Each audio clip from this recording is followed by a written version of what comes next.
welcome Mark Smith. Thank you.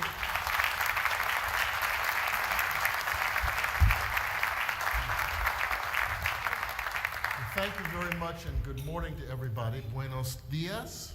Voy a hacer mi discurso corto hoy en inglés porque tenemos aquí mucha gente que hablan únicamente inglés, que tienen una disabilidad lingüística. ¿Me explico?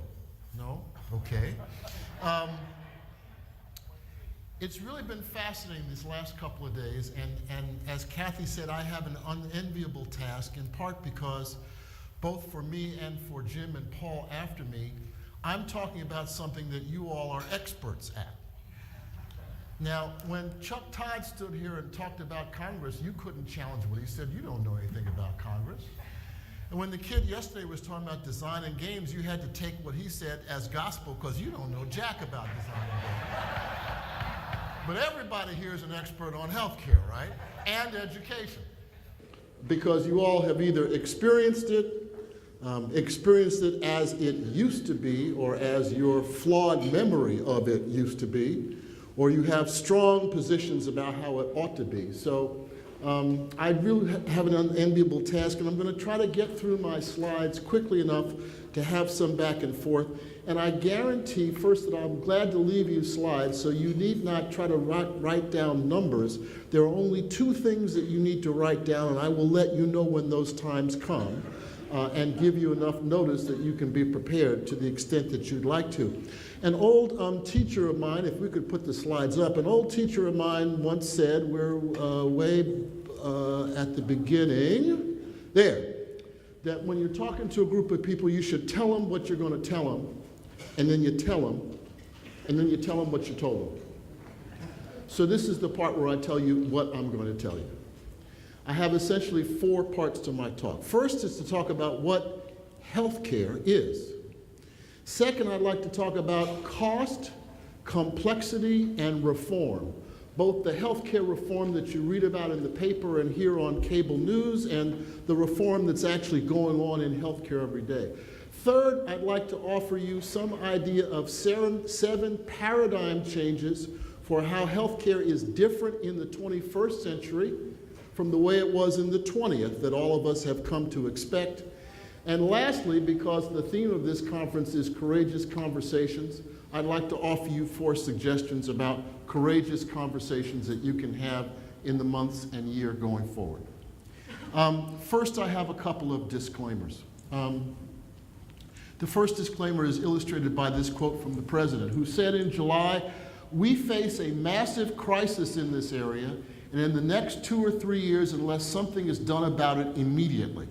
That's what the president said in July of 1969. The president was Richard Nixon. So the first disclaimer is, whenever you hear somebody saying the sky is falling, the world is coming to an end, the healthcare system is about to collapse, remember this quote. Because people have been saying the healthcare system was about to collapse for a long time. Organized medicine said that Medicare was going to be the ruination of American healthcare, and old people would die bleeding in the streets if we enacted it. So be careful about believing millennial kind of dystopian views about how any particular thing about healthcare is going to be the end of Western civilization. The second thing is, as I will illustrate in a minute, healthcare means many different things to many different people. It is impossible for me to say anything of substance that will not annoy or offend someone in this room. So please do not take it personally, but I have to tell you, I'm not scared of you, because once you've had the stink eye from this guy, you little girly men don't really worry me.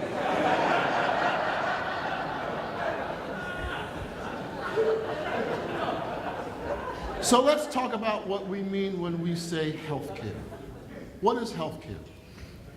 Healthcare is a social compact that goes back as long as there has been mankind, that we should gather together to care for the ill and the injured and reduce suffering. There is no religion that does not have as part of its origin and part of its tradition the coming together to care for people. And part of what we expect governments to do, society to do, is to find mechanisms to care for people. That's why there's a St. Luke's Hospital and a Sinai Hospital, a St. Catherine's, a Daughters of Charity, a Sisters of Mercy. That's where that comes from. Healthcare is also a professional calling. If you're a doctor or a nurse or a dentist or a social worker or a lab technician, if you're a professional, you've sworn an oath not just to do a job, but to put the interests, like other professionals, of your patients or your clients above your own. That's part of what it means to be a professional. And that's part of why we appeal rightly today, even in the midst of all this turmoil and chaos, for physicians and nurses and others to heed that calling of their profession, even when it may not serve them economically. Healthcare is a source of employment for non-professionals. In fact, if you look at labor statistics for the last 10 years, the only sector of our economy that has consistently added jobs is healthcare. In many towns, healthcare is not only the largest employer, but often the only employer where people with a high school degree can go and find a job that has benefits. It's the local hospital. And so, as is so often the case, you're going to hear about this, I suspect, in education, we have a system whose policy dimensions are often influenced as much by the interest of the workforce in that sector as they are the people whom that sector serves. I used to run a foundation in California. Whenever the legislature would come up with the idea for a new medical school, the dean would come to me and ask me to give him millions of dollars. And I say, why do you want a medical school in Riverside? And in fact, the local fathers wanted a medical school because they had dreams of employment, a biotech startup in ecology that was going to follow the hospital. So it's a big driver of employment in our country. It is a source of economic activity and profit. If you own a Standard & Poor's 500 index fund, you own a lot of healthcare stocks.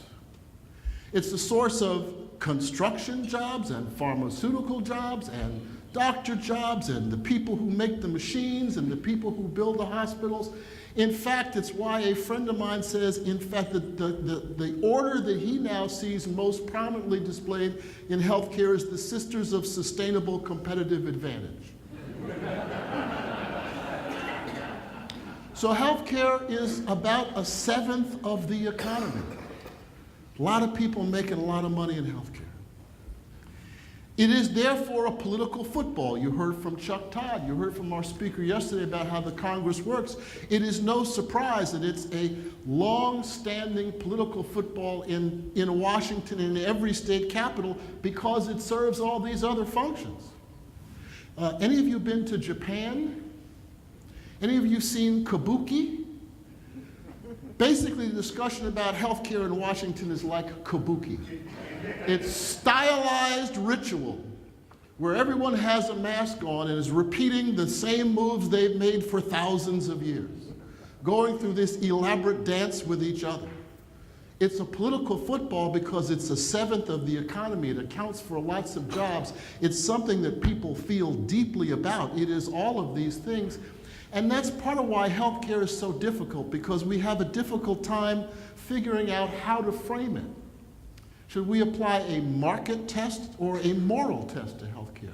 Do we want it to run like every other business? Do we want it to be cutthroat, competitive, live or die, Darwinian survival of the fittest? Or is it a social calling where we should support every hospital, every place that has someone's mother's name on it because it was the object of their philanthropy, whether we need it or not? It's part of why it's so difficult, because it serves all these functions. But for most of us, it's a service industry. For most of us, we see healthcare as a place where we go to get a service. And when you strip aside all the hallowed meanings that healthcare has, it's a service industry to most of us. Unfortunately, not a very good service industry. And we've learned for some time now that healthcare in the United States, often called, quote, the best system in the world, could be a lot better at lots of things. In the year 2000, the Institute of Medicine published a report called To Err is Human, which said to lots of lay people what professionals had known for a long time, which is that our system is maddeningly inconsistent and unreliable. Experts' estimates was that we kill about 98,000 people a year in mistakes in hospitals. And most of us who've had a family member in a hospital have seen something go wrong. When it goes wrong, it's not usually because the professionals there didn't care or weren't smart or weren't working hard. It's because the system has not adopted the same principles of reliability, predictability, and assumption of perfection that we have in many other industries. You heard from a talk yesterday about the airline pilot who goes around with a checklist and a flashlight before the plane takes off. It's only in the last 5 years that surgeons have started doing the same thing in operating rooms. So the fact of the matter is it's not a very good service industry from the standpoint of quality. And from the standpoint of service, I ask you to consider that there is nothing you do that you did the same way 20 years ago, except your interaction with the healthcare system. You don't shop the way you used to. You don't communicate with your friends and family the way you used to. You don't bank the way you used to. But even though our hospitals and clinics have new fancy machines that buzz and whir and go bing in the night, the basic infrastructure of our interaction with this service industry is pretty much the same way it was in 1955. So since that picture of Richard Nixon, banking has gone from this, to this, to this, to this. Since that picture of Richard Nixon, travel arrangements have gone from this to this. Since that picture of Richard Nixon, research has gone from this to this. And since that picture of Richard Nixon, medical consultation has gone from this to this.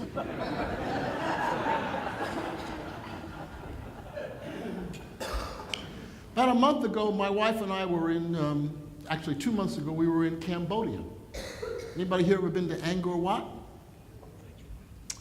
A mile from Angkor Wat, you can stick your bank card in a hole in the wall and get US currency from your bank account.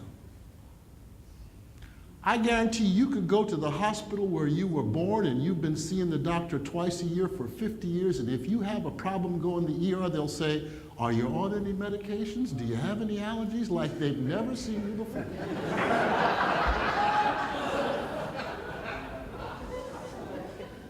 So think about it.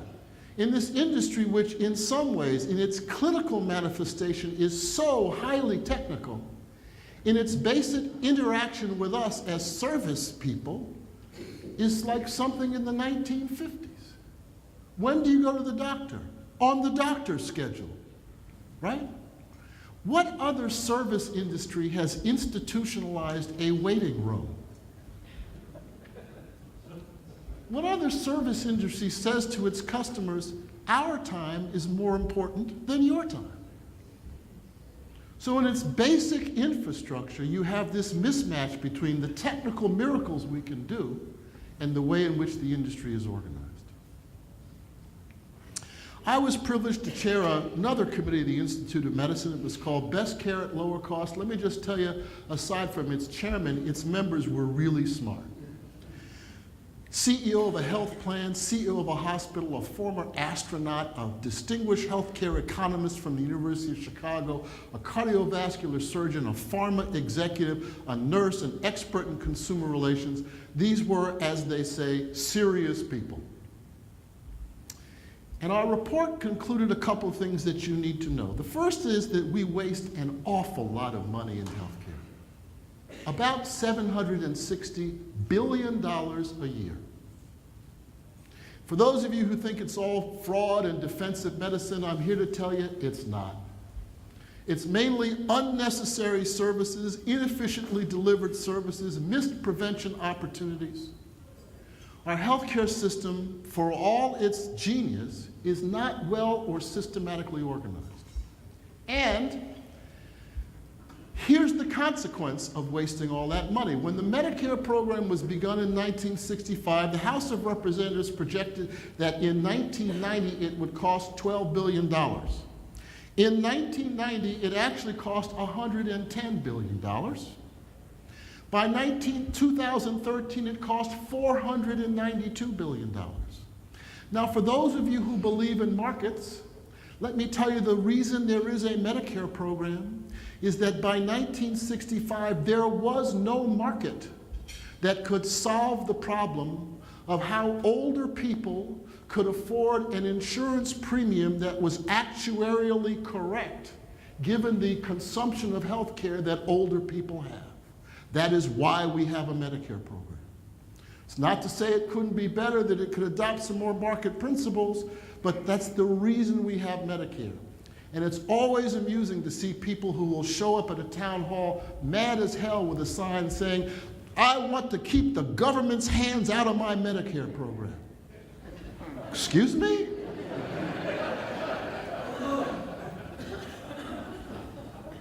So here's another way to look at the cost of health care. This is the difference between how much health care has gone up in the last decade and how much everything else has gone up.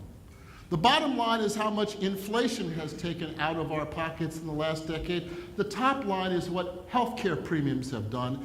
This is why health care is not affordable for individuals, for companies, or even for governments anymore. So the fact of the matter is, for those of you, my fellow physicians in the room, we have an industry that has been so successful in some ways that it has priced itself out of the reach of people who need it. So if you think that the idea of universal health care was a socialistic thing invented by Barack Hussein Obama, this is a picture of Richard Nixon. In 1970, Richard Nixon called a special joint session of the United States Congress and proposed universal health care in America, paid for by an employer mandate. Nobody called him Stalin at the time. At the time that he proposed that, a Blue Cross Blue Shield high option for a federal employee was 15% of the then minimum wage. By 2009, it had become 115% of the minimum wage. So when I say the healthcare industry has increasingly priced itself out of the reach of people who need it, this is what I mean. Some of you here are fans of Paul Ryan. Some are probably fans of Paul Krugman. There are not many things that Paul Ryan believes that Paul Krugman also believes. But one of the few things that they both believe is that the cost of health care has to be dramatically contained. They may disagree about how, but they don't disagree about whether. So, the other thing that our committee considered was the problem of complexity, which illustrates once again that many of the problems in our system, as in other areas of American life, are the consequences of our prior successes. If you ask us why we're obese, it's because the American industrial agriculture system has succeeded in reversing the constant search by humanity for a way to produce enough calories to survive. So we now produce calories so cheaply and are so free of physical labor that we've created whole industries to work off the calories that we can afford to consume for free and never work off. Similarly, many of the problems in our healthcare system are the result of our previous successes. Complexity is among them. Anybody here a physician? I know there are at least a couple. What's your specialty, sir? Nephrology. If you were to sit down on Monday morning at 9 o'clock and read just nephrology articles, and you break for lunch at 12 and go back at 1 and work till 6, and you do that 6 days a week, at the end of a month, you'd be a month behind. These are the consequences of our successes. A 79-year-old patient who has osteoporosis, diabetes, hypertension, and COPD, not an unusual constellation of problems for a 79-year-old, might be on 19 different medications. If you are a primary care doctor taking care of Medicare patients, you interact with up to 200 different doctors in the course of a year. We have more choices for prostate cancer, for breast cancer, for arthritis, for every chronic disease than we ever had. And if you ever are unlucky enough to work in the ICU of a hospital, you will have 180 different discrete activities per day. These are all good things in some ways. The complexity is a result of our success, and yet we have to have new ways of managing this complexity. And that's just the beginning.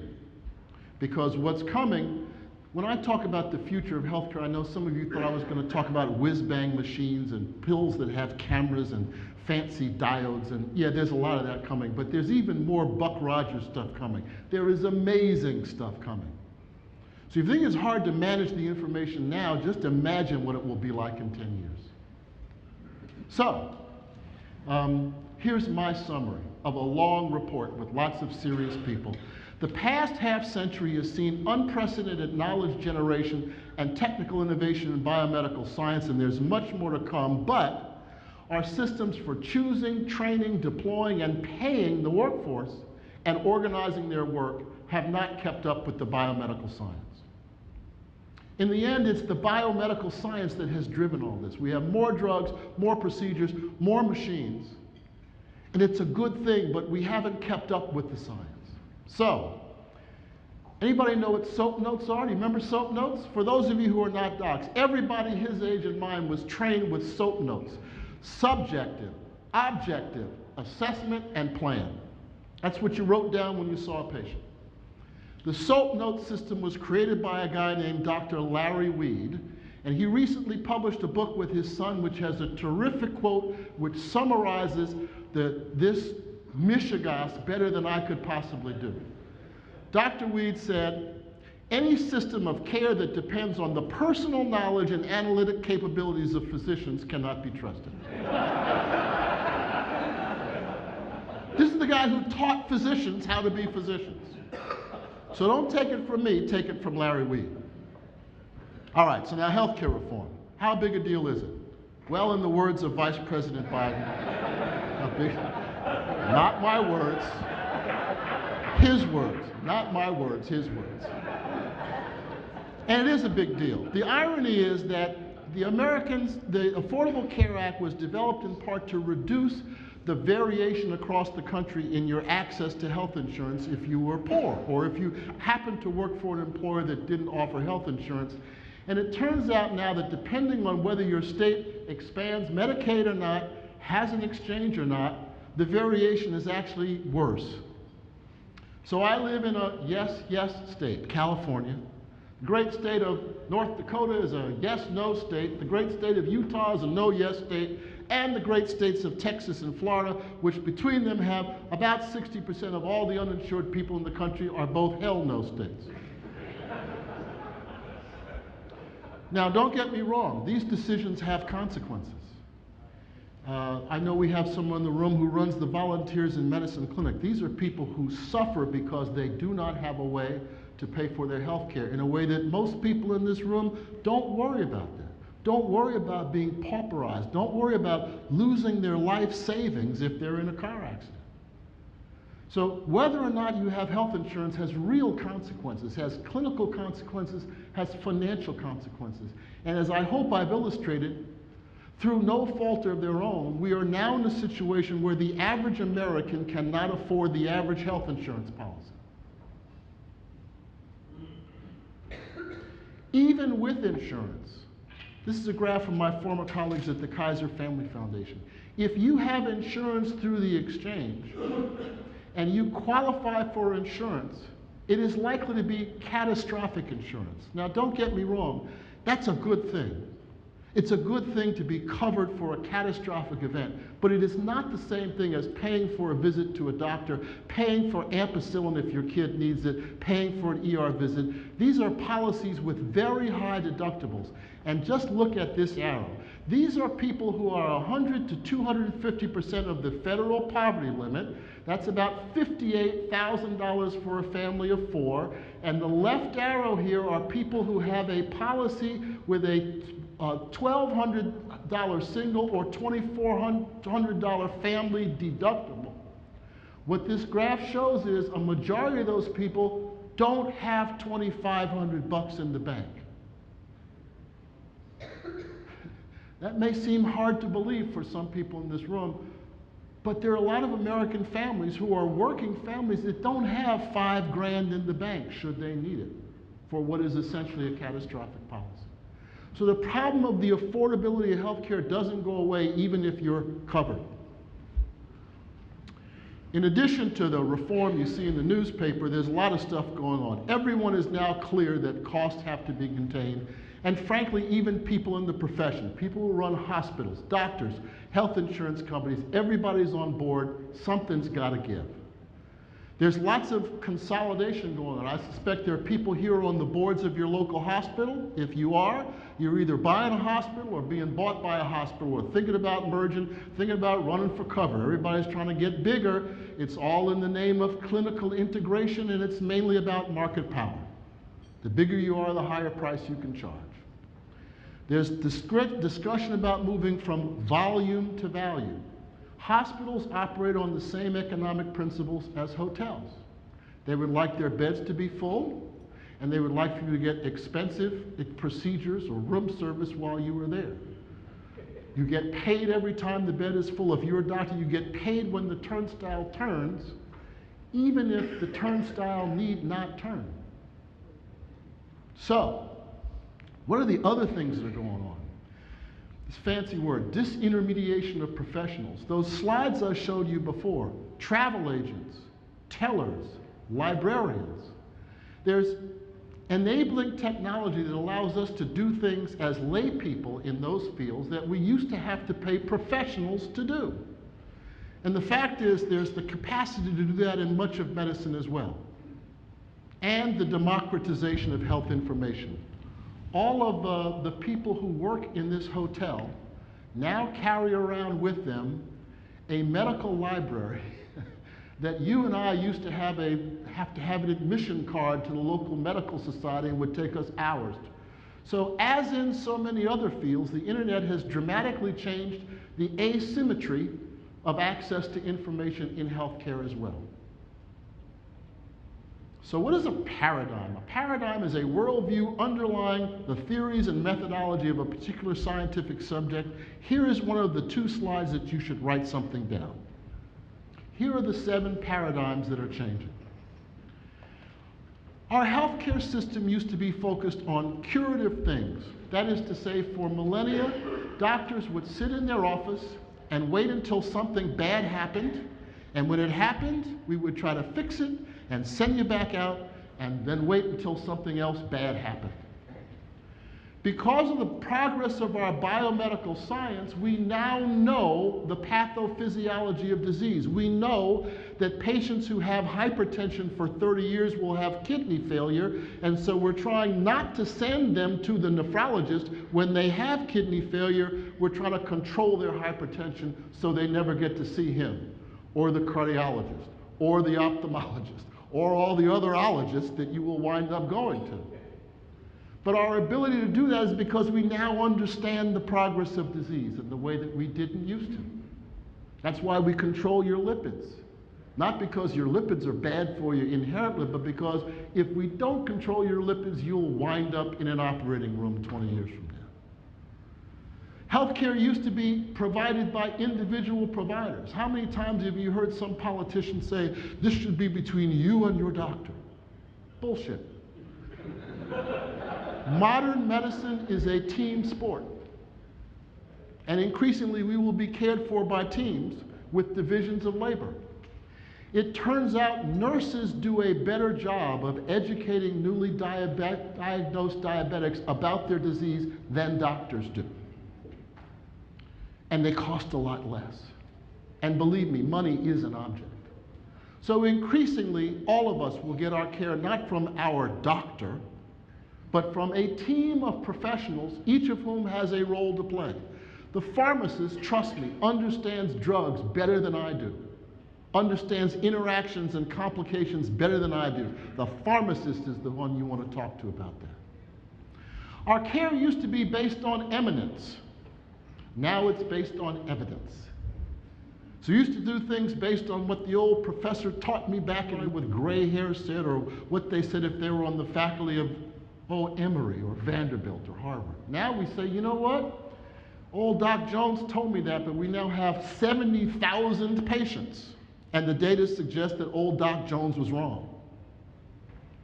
Our care used to be hospital dominant. When I was in training, we used to put people in the hospital to give them 2 units of red cells, for Christ's sake. Give them 2 liters of fluid. They'd laugh you out of the medical society if you try to put somebody in the hospital and give them fluid now. So it turns out that most of the things that even 5 years ago you needed to be in the ICU for, we can do at home. You can take people's blood pressure, you can take their oxygen saturation, you can monitor their weight, you can do all sorts of stuff in the community, and more people will get their care at drugstores, in Walmart, at home, and not in hospitals. Our care used to be exclusively biomedical, and in America, in part because of our successes, increasingly our care has to be both biomedical and psychosocial. If you look at the diseases of developed countries, they are not infant diarrhea, they are not cholera, they are not malaria. They are diseases of obesity and smoking and too many ding-dongs and not enough treadmills. How you change that, there is no pill to get people to stop eating ding-dongs. It is a biomedical / psychosocial set of interventions which our healthcare system in a developed country increasingly has to be competent at. We used to be paid for volume. Every time you do an operation, ka-ching. Every time you get in the hospital, ka-ching. Hospitals used to be paid if they screwed up and the patient came back in a week for something they should have done while he was there. No more. So if you think about that, in the old days, hospitals didn't care if they screwed up. Every time they came back, ka-ching. Now they're not going to get paid again. Now they care very much about getting it right before they send the patient home. They care about making sure the patient has an appointment before they leave, that the doctor knows the patient was in the hospital, is coming out of the hospital. Changes things completely. Paid for value. And we used to presume that patients were passive. You should do this. Now, in fact, sometimes they're passive aggressive. Often they don't do what we instruct them to do. We call that non-compliance. But our system was based on the presumption that doctors decided and patients complied. Increasingly, patients are both patients and consumers. And depending on how your benefits are arranged, you increasingly have choices. So I'll give you an example. In Northern California, in one market, the price for a hip replacement ranges from $15,000 to $80,000. Those are true numbers. And let me tell you, no matter what the $80,000 hospital says, there is no objective information, scientific information, that their patients are sicker or that their care is any better. Trust me on that one. So Safeway now has a benefits design that says to its employees, if you need a hip replacement, we've studied the market in your area, prices range from $15,000 to $80,000. The old days of managed care, they would have said you have to go to the $15,000 hospital, and nobody liked that. Now they say, go wherever you want. You can go to $80,000 hospital and take 65 grand with you because we're only paying 15. So all of a sudden, as you can imagine, all of a sudden the volume is starting to drop in that $80,000 hospital. The hospital administrators call the orthopedic surgeon and say, what happened to our admissions? And he's saying, well, I don't know. Their admissions have gone to the $15,000 hospital. So patients increasingly are acting not just as passive patients, but as patients and more active consumers of care. So, this is again to remind you to be careful. All the things I just said, preventive care, working in groups, this is a recommendation from the Committee on the Cost of Medical Care. The committee recommends that medical service, both preventive and therapeutic, should be furnished largely by organized groups of physicians, dentists, nurses, pharmacists, other associated personnel. Such groups should be organized preferably around a hospital for rendering complete home, office, and hospital care. Should encourage the maintenance of high standards. The training of physicians should give increasing emphasis to the teaching of health and the prevention of disease. The social aspects of medical practice should be given greater attention. This is a report from the Committee on the Costs of Medical Care from 1932.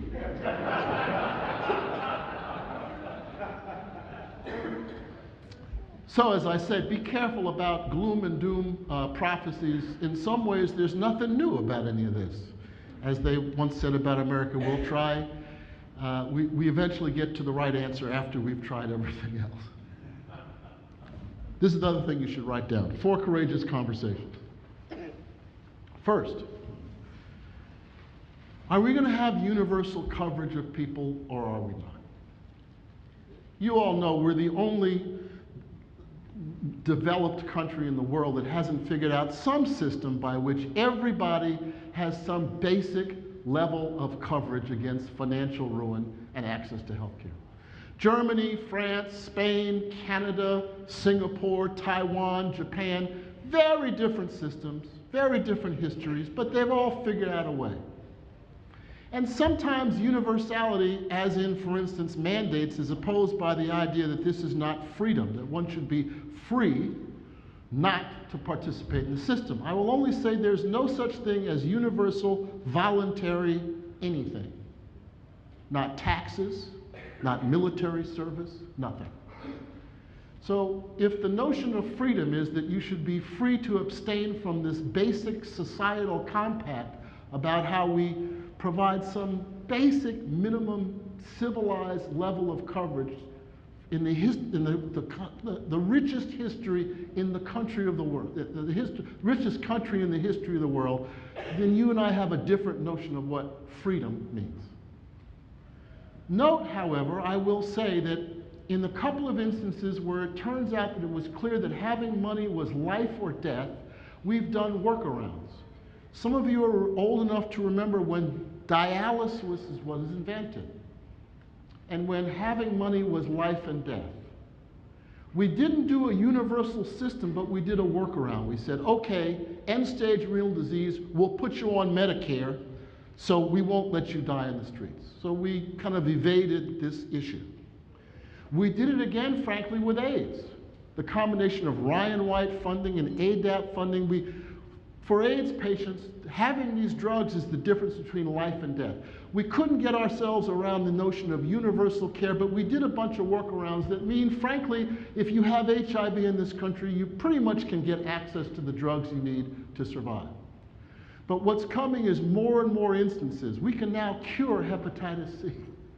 There are going to be more and more instances where we can cure leukemia, where having the money to pay for the drugs or the surgery is the difference between life and death. Our capacity to do workarounds will get increasingly stretched. So we're going to have a conversation about what it means to have universal anything, whether people can opt out. Second, courageous conversation.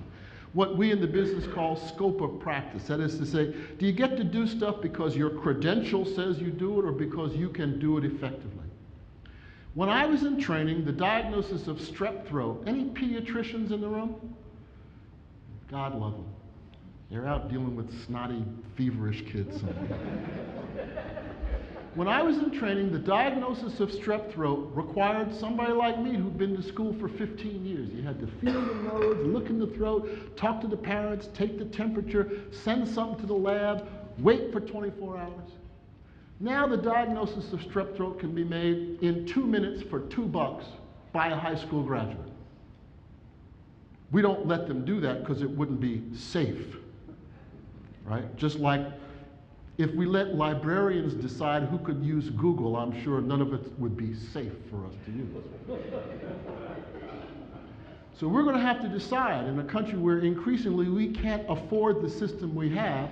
Do we let people do things only because they're credentialed and their board can fight in the legislature? What happens is in the legislature, the dentists fight the dental technicians fight the dental assistants, and doctors fight nurses, and nurses fight EMTs. In my home state, in California, an emergency medical technician is licensed to put a tube down your throat and save your life if you're dying, but it's illegal for him or her to take your blood pressure at a screening fair. What? I mean, this goes on throughout medicine. In New Hampshire, you can get a whooping cough vaccination in a drugstore. In Vermont, you can't. It goes on throughout medicine. We're going to have a conversation about, are we doing this really to protect people's incomes, or are we trying to build a system in which people can practice effectively, no matter what their license is? Third conversation, end of life. Are we going to do whatever the doctors can do, or are we going to do what patients want? This is a tough one. It's a tough one. One of the more shameful episodes in recent American health policy is the characterization as death panels of a proposal to actually pay doctors to have a conversation with patients about how and where and when you want to die. We're all going to do it, folks. There's no reason why people should be getting chemotherapy in their last 2 weeks of life. And my colleagues, doctors, often blame it on patients, and frankly, they mean well, but they don't understand. I'll give you an example. A colleague of mine named Steve Pantelat, who teaches doctors how to care for dying patients in palliative care, gives this example. You're in the room with a family of a dying patient, and you go to someone and say, "Would you like us to do everything for your mother?" Well, what answer do you think you're going to get to that? Not my mother. Oh no, scrimp on her case. So of course the family says, "Yes, doc, do everything." And then you say, "See, the family made me do it." As opposed to, what are you hoping we can do for your mother? To which the answer is, we're hoping you can keep her comfortable. We're hoping you can keep her cogent so she can talk to us. And these are tough conversations, let me tell you, but my experience has been outside the political echo chamber of Washington. There's really very broad agreement among doctors and people generally that we're really doing this the wrong way. But it's a conversation that we all need to have. We need to have them with ourselves, with our families, with our doctors, with our clergymen, with our hospital systems about why we spend so much time and effort flogging people towards the end of their lives in ways that, ironically, interesting study that showed when you compare people with late-stage cancer in usual care versus palliative care, which is sometimes described as giving up, not only did they have a better life in palliative care, they actually lived longer because we weren't poisoning them with our efforts to flog them with chemotherapy. Tough conversation, but one we need to have. And lastly, given our conversation yesterday, big data. Walmart knows more about our patients than we do. Google and Amazon know more about what our patients are interested in, scared of. See, so the healthcare system knows how tall you are, how much you weigh. They may know something about your, quote, race, whatever that is. But do they know how risk averse you are? Whether you're an early adopter or a laggard? In other words, do they know things about you that are in the domain of your behavior? So we have a struggle to figure out how much of that is permissible to have in healthcare, because frankly, it would be a tremendous boon to the healthcare system to have deeper, richer understanding of our patients in ways that are outside their interaction with the medical care system, and yet we are understandably a little scared about the notion of everybody having all our information about us. And I have one last example that should make us a little ashamed of healthcare. Anybody know who this is? Gary Loveman. Gary Loveman is an economist, used to be on the faculty of Harvard Business Schools, the CEO of Caesar's Palace. Once heard Gary Loveman say there are 3 things that can get you fired at Caesar's Palace: sexual harassment, stealing money, and running an experiment without a control group. Any of you who've been to Caesar's Palace or one of these other institutions has one of these. It's a loyalty card. You think it's to keep you coming back. It's to gather information. Turns out Caesar's Palace has studied hundreds of thousands of their customers, and they know that if you come there on Friday and in the course of a weekend you lose $200, you say, "Honey, I had a great time, let's come back next week." If you come there on Friday and you lose $200 on Friday, you say, "Honey, I had a terrible time, I'm never coming back to this hellhole ever again." So what happens is when you put the card in the slot machine, it knows when you're down 150 and someone will sidle up to you and say, "Gee, how about tickets to a show? Celine Dion? Maybe a nice meal at Picasso." And in the end, you wind up losing your $200, but you say, "Honey, I had a great time, let's come back next week." So how scary is it that the casino industry knows enough about you to predict the future and change it? And we in healthcare are still left with our patients coming in saying, "Oh, please, Mrs. Jones, please take your medicine. Please eat less ding-dongs and get on the treadmill." So think about what we might be able to do if we had deeper, richer understanding of our patients in a way that these algorithms at Amazon have, and yet it's a little spooky. I know it's spooky, but we're going to have that conversation, because just telling Mrs. Jones louder to take her medicine is clearly not going to work. All right, I'm almost done. Here's where I tell you what I told you. Part of the reason healthcare is so difficult for us is it's like that old Aesop's fable of the elephant and the blind man. Whichever part you feel, it's different. If you're an investor, healthcare is one thing. If you're a nurse, it's something very different. So our society has to deal with this phenomenon, which is simultaneously many different things to us as individuals and to different interest groups. I talked about the problems of cost and complexity and the difference between the headline reform and the quiet reform that's going on every day. I talked about these 7 paradigm changes that you've written down by now. And I talked about these 4 courageous conversations I think we could all begin to have in the course of our lives with ourselves and our families and our providers, and to the extent that we're in positions of responsibility in healthcare systems, with those organizations as well. And I want to end with this picture that I took on the beach this morning about 6:30. It's a terrific sunrise. Terrific sunrise. I have a patient who's 71 years old. He's had AIDS for over a decade. Just had his hip replaced successfully, walks his grandchildren to school. He's on 1 pill once a day for his HIV. It is a miracle. It's a miracle. When I was an intern, my first night on call, I admitted 4 young men to the hospital with this bizarre protozoal infection that no one had ever actually seen in real life. And people in San Francisco and places even like Hilton Head were dropping like flies. It was a holocaust. The fact that a 71-year-old man is on 1 pill once a day, I'm a general internist. I got to go back to worrying about his prostate and his lipids and his kidney function and all that. That's my problem, not his. How did we get there? The market, the private sector, did not discover the HIV virus. The HIV virus was discovered by people working with lots of money and attention from the National Institutes of Health, with your tax money in mind. They discovered the virus, they identified it, they identified how it worked, and in the process we learned a lot about virology that's benefiting us every day in lots of other fields of medicine. But then it was the private sector that took that information, developed the drug, tested it, made sure it was safe, developed other drugs, combined them in one formulation, made them safely, repeatably, without defects, distributes them around the world.